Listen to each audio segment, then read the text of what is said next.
Hello there gang, DD DeVere here, another Past Blast, playing a classic game of yesteryear. As we put it to the test of time. Today we're putting to the test is CARMAGEDDON, released back in 1997, developed by SCI Software.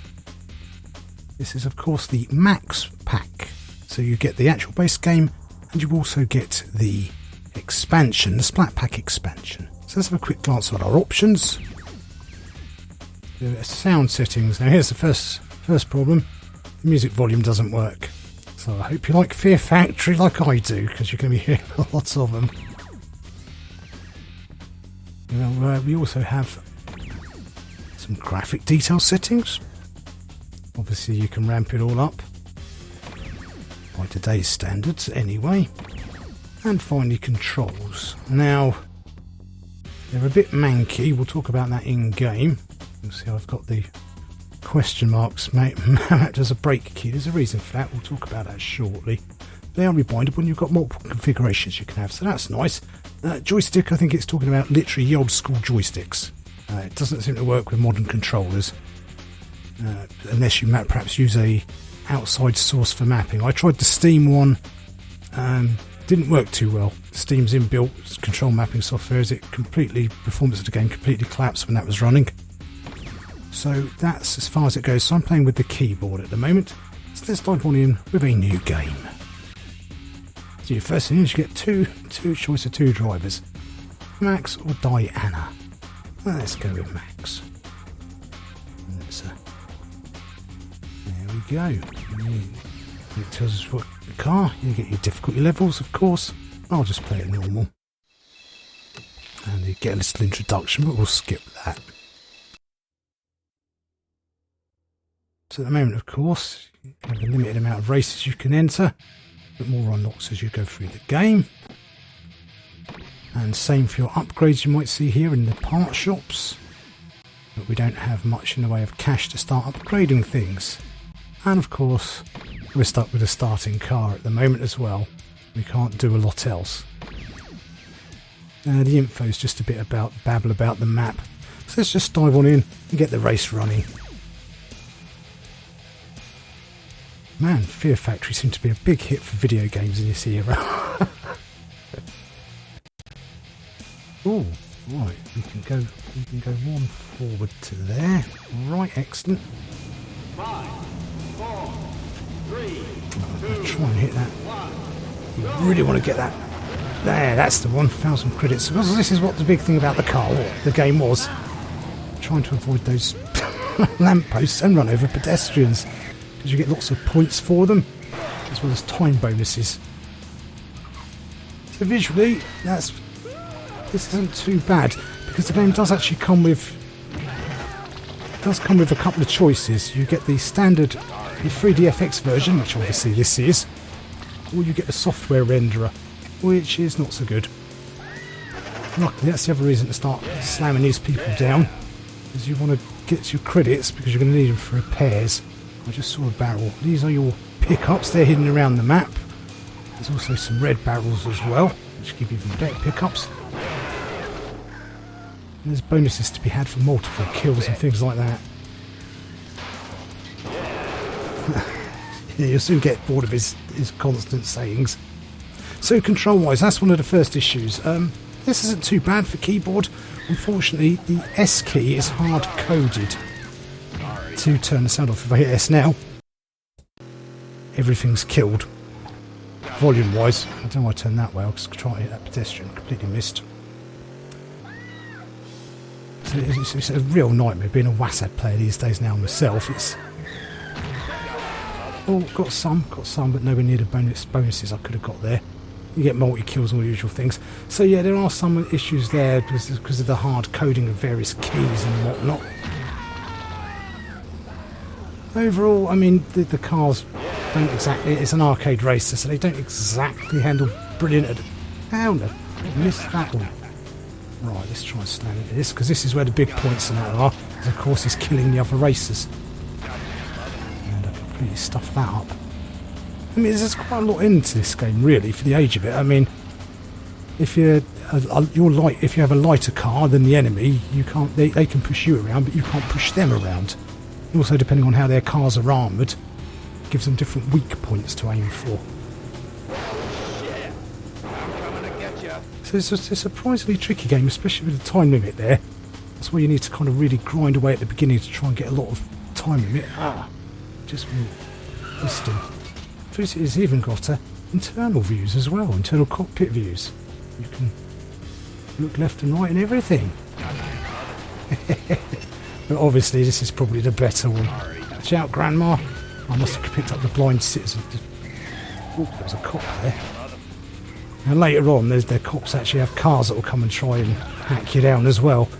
I was trying to do a fancy side spin there and hit the wrong key. Let's see if I can... No, completely missed. I should just get on racing. It'd be a lot easier. It's quite fun just ploughing people down. Because of course this game did get released to a lot of controversy in the day. Here in the UK it was very censored. All the blood and the screams had to be taken out.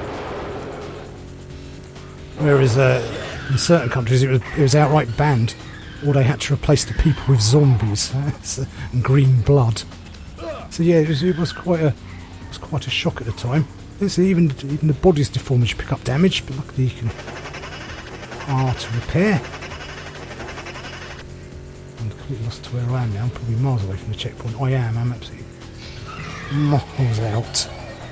So yeah, this is a surprisingly challenging game for an arcade racer. I don't think it was as tough as this, but it is actually quite a bit so. Oh, miles and miles away from the checkpoint here. Good grief.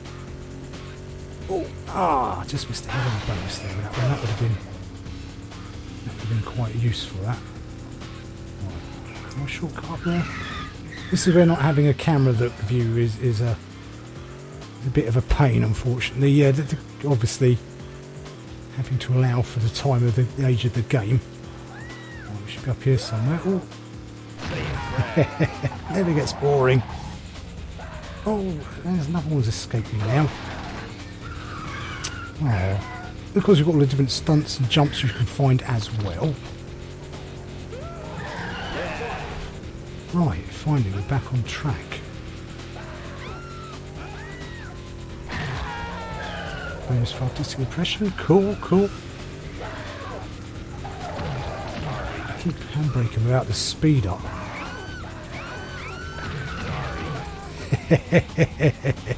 Yes. It's a sort of cathartic fun, and how did I miss all of that lot?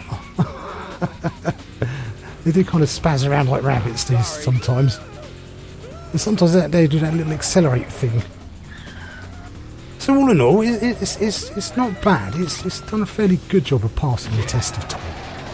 Control issues aside, I suppose the biggest issue, it does get repetitive. I mean, obviously this isn't the sort of game you sit down and you intend to play for hours and hours. You can, it's that sort of thing. That probably could have gone better. It's one of those things you play just for a cathartic muck around, smashing things up, ploughing down pedestrians and cows, and completely getting lost because I'm going the wrong way again. But yeah, it's done surprisingly well, as I say, especially if you play the 3DFX version. I mean, it's obviously a product of its time. Come here, chubby. Oh, what's that missed? Really? No, you get to run another day then. Keep working on that cardio. Right, miles out again. I managed to miss that huge pack of people. At least we've got a decent amount of time and we've got a decent amount of bonus now, so it's not terrible. One of them. Oh my god.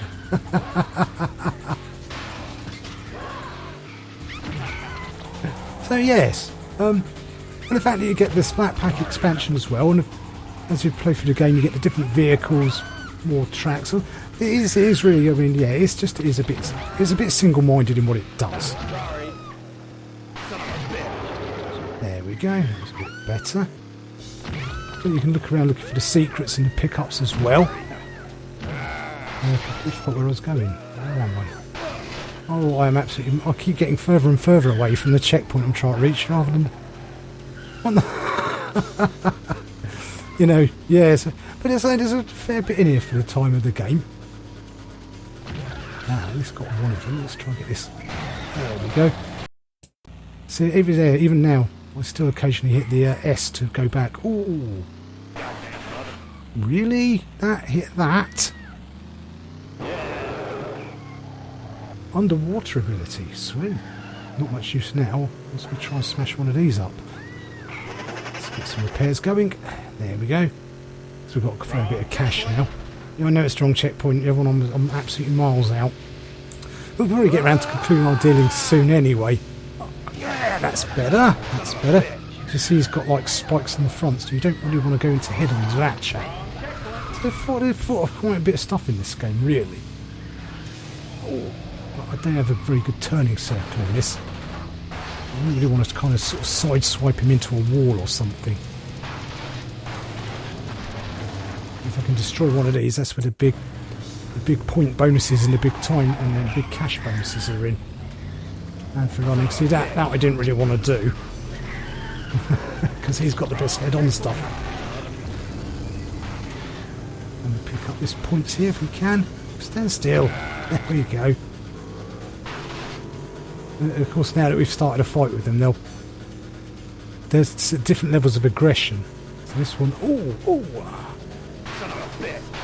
thought I might be able to smash him into the lamppost as well, because the lampposts are still made out of titanium in this game. That's better. He's heavily armed, as you can see, so it's going to take me quite a while to knock him down. Especially if I go around driving into bollards like that. Oh well. Yeah, we'll get around to conclude our dealings here, gang. CARMAGEDDON, the max pack version, so plenty of content. No, he's up for it. It's just a pity there isn't a mouse stick or something. Alright, you want the head on, dear? Come on then. See, because I've got a heavier vehicle, I can push him around a lot easier than he can push me. Oh, actually, he's nearly dead. Let's see if we can end on a victory. Oh, come on, how are you still alive? Just going to do a quick few repairs. See, it's just every so often you just instinct just to press S. Oh, no, that didn't need the camera to turn at that point. Is he, I think, did I brown bread him then? Is he gone? Let's just smash him backwards till we hit something. That way we definitely know we've won that one. Huh. I must have got him. Just didn't see the bonus thing come up. Oh, there. So yeah, other than this gets a bit repetitive for longer play sessions. That's about the only criticism, and the controls being a little bit, especially the S being hard coded. So you can't really change it unless you maybe some exterior mapper. If you want to play with a joystick, you'll probably need to find an old DX style one. But other than that, yeah, this has passed the test of time quite well. In the grand scheme of things. It's just really is.